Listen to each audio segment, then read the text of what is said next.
हरे कृष्णा। इस साल सर्वपित अमावस्या पर सूर्य ग्रहण लगने वाला है। सर्वपित अमावस्या यानी कि वो दिन जब सारे पितरों का श्राद्ध किया जा सकता है। इस दिन सभी पितरों की विदाई की जाती है और इस बार अमावस्या पर सूर्य ग्रहण भी लगने वाला है। ऐसे में पितरों का श्राद्ध कर्म कैसे करें, आज इस वीडियो में आप सभी जानेंगे। सर्वपित अमावस्या पर सूर्य ग्रहण है तो पितृ अमावस्या आप कैसे मनाएं, श्राद्ध कर्म कैसे करें, कौन सा समय शुभ रहेगा श्राद्ध कर्म के लिए, और साथ ही जानेंगे सर्वपित अमावस्या पर ऐसे कार्य जिन्हें भूलकर भी नहीं करना चाहिए। ऐसे 5 कार्य जिन्हें सर्वपित अमावस्या पर किसी भी व्यक्ति को भूलकर भी नहीं करने चाहिए। अगर आप इन कार्यों को करते हैं तो इनसे कहीं न कहीं आपके पितृ नाराज हो जाएंगे। आप सभी वीडियो को एंड तक और ध्यान से देखिएगा। वीडियो पसंद आए तो लाइक शेयर करें, चैनल पर नए हैं तो चैनल को सब्सक्राइब कर लें, साथ ही बेल आइकन को प्रेस कर लें, जिससे आप सभी को व्रत और त्योहारों से जुड़ी संपूर्ण जानकारी देखने को मिलेंगी। भाद्रपद पूर्णिमा से अश्विन माह की अमावस्या तक पितृपक्ष रहते हैं। ये 15 दिन पितरों का तर्पण, पिंडदान और श्राद्ध कर्म करने का विशेष महत्व है। कहते हैं यमराज साल में कुल 15 दिनों के लिए पितरों को पृथ्वी पर जाने की अनुमति देते हैं। पितृ धरती पर आकर अपने वंशज से अन्न जल ग्रहण करते हैं, जिससे उन्हें समृद्धि प्राप्ति होती है। पितृपक्ष का सबसे महत्वपूर्ण जो दिन होता है वो सर्वपित अमावस्या का होता है। इस दिन पितरों को विदा किया जाता है। आइए अब आपको बताते हैं सर्वपित अमावस्या की सही तारीख क्या है। पंचांग के अनुसार सर्वपित अमावस्या 1 अक्टूबर 2024 को रात्रि 9:39 पर शुरू होगी और 3 अक्टूबर 2024 को प्रातः 12:18 पर इस तिथि का समापन होगा। उदय तिथि के अनुसार 2 अक्टूबर 2024 को अमावस्या मनाई जाएगी। इस साल सर्वपित अमावस्या पर सूर्य ग्रहण का साया है। सूर्य ग्रहण 1 अक्टूबर को रात्रि में 9:40 से 2 अक्टूबर की मध्य रात्रि 3:17 तक रहेगा। ये सूर्य ग्रहण रात में लगेगा, इसलिए भारत में ये दिखाई नहीं देगा। ऐसे में सर्वपित अमावस्या पर सूर्य ग्रहण के कारण तर्पण और श्राद्ध कर्म में कोई बाधा नहीं आएगी, इसलिए सर्वपित अमावस्या पर श्राद्ध कर्म आप अच्छे से कर पाएंगे। इस साल सर्वपित अमावस्या के दिन 3 शुभ योग बन रहे हैं।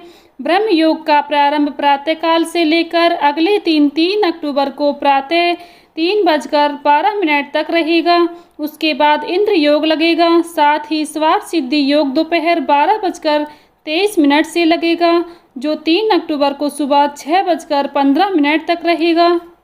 सर्वपित अमावस्या पर ज्ञात और अज्ञात सभी पितरों के श्राद्ध करने का विधान है, इसलिए जिन भी लोगों को अपने परिजनों की मृत्यु की तिथि ज्ञात नहीं है वो सर्वपित अमावस्या पर अपने पितरों का तर्पण कर सकते हैं।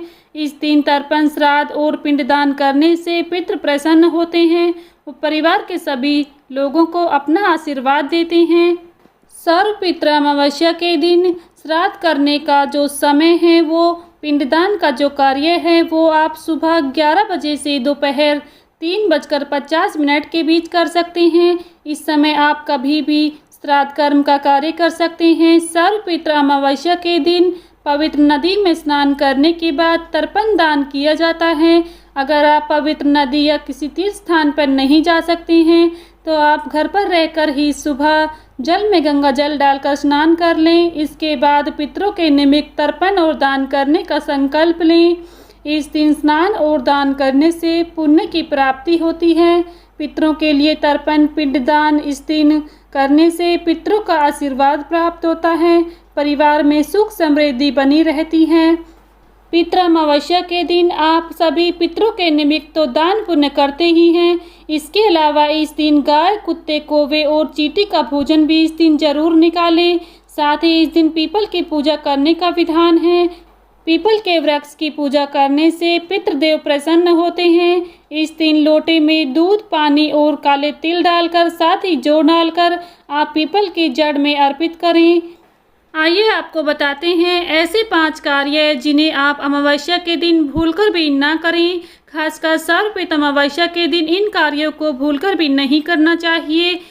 जो सबसे पहला और महत्वपूर्ण कार्य यह है जो आपको इस दिन भूलकर भी नहीं करना चाहिए।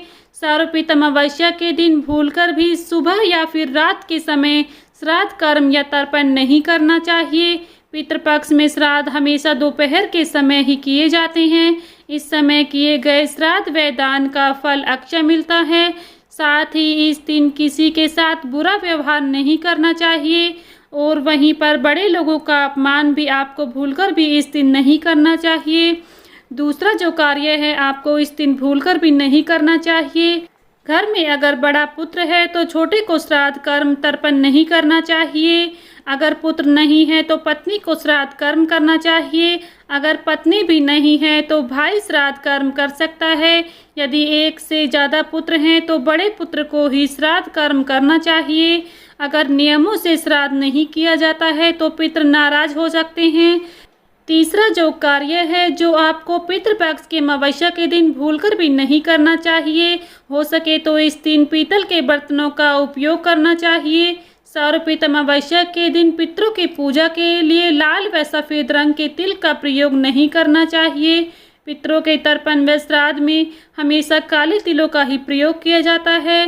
साथ ही ध्यान रखें पितरों को हमेशा अंगूठे से जल व अन्न दिया जाता है। पितरों को अन्न जल उंगली से कभी भी ना दें। चौथा जो कार्य है पितृपक्ष की अमावस्या के दिन, इस दिन आपको भूलकर भी नहीं करना चाहिए। इस दिन घर में गृह क्लेश नहीं करना चाहिए। ऐसा करने से पितृ नाराज होकर आपके घर से चले जाएंगे। इसलिए श्राद्ध कर्म मन व कर्म से पवित्रता से करना चाहिए। श्राद्ध में चना, मसूर, जीरा और काला नमक, बासी भोजन, अपवित्र फल और इनका प्रयोग नहीं करना चाहिए। पांचवा कार्य है सर्वप्रथम अमावस्या पर भूलकर भी यात्रा नहीं करनी चाहिए। यह नियम चतुर्मास से ही प्रारंभ हो जाता है। जरूरी ना हो तो इस दिन यात्रा बिल्कुल भी ना करें। सर्वप्रथम अमावस्या के दिन भूलकर भी आपको कोई भी गलत कार्य नहीं करना चाहिए। ऐसा कार्य जिन्हें करने से आपके पितृ नाराज हो जाते हैं और जीवन में अनेकों परेशानियां आने लगती हैं। अगर आपके पितृ प्रसन्न हैं तो जीवन में खुशहाली बनी रहती है, साथ ही उनका आशीर्वाद भी बना रहता है। पितरों को प्रसन्न करने के लिए इस दिन दान, तर्पण, पिंडदान आदि जरूर करें, जिससे आपको पितरों का आशीर्वाद प्राप्त होगा। अगर पितृपक्ष में पितरों को प्रसन्न कर लिया जाए तो इससे वो अपने वंशजों को आशीर्वाद देकर जाते हैं। साथ ही घर में सुख समृद्धि बनी रहती है। तो भक्तों, ये थी कुछ ऐसी जानकारी जो आपको पितृपक्ष की अमावस्या के दिन इन कार्यों को नहीं करना चाहिए। साथ ही सूर्य ग्रहण का इस दिन पर कोई प्रभाव नहीं पड़ने वाला है, इसलिए आप श्राद्ध कर्म आराम से कर सकते हैं। श्राद्ध कर्म का जो समय है उसी के बीच आप श्राद्ध कर्म करें। आज का वीडियो अगर आप सभी को पसंद आया है तो प्लीज़ वीडियो को लाइक शेयर करें। चैनल पर नए हैं तो चैनल को सब्सक्राइब करना ना भूलें। मिलती हूँ नेक्स्ट वीडियो में, तब तक के लिए सभी को राधे राधे, जय श्री कृष्णा।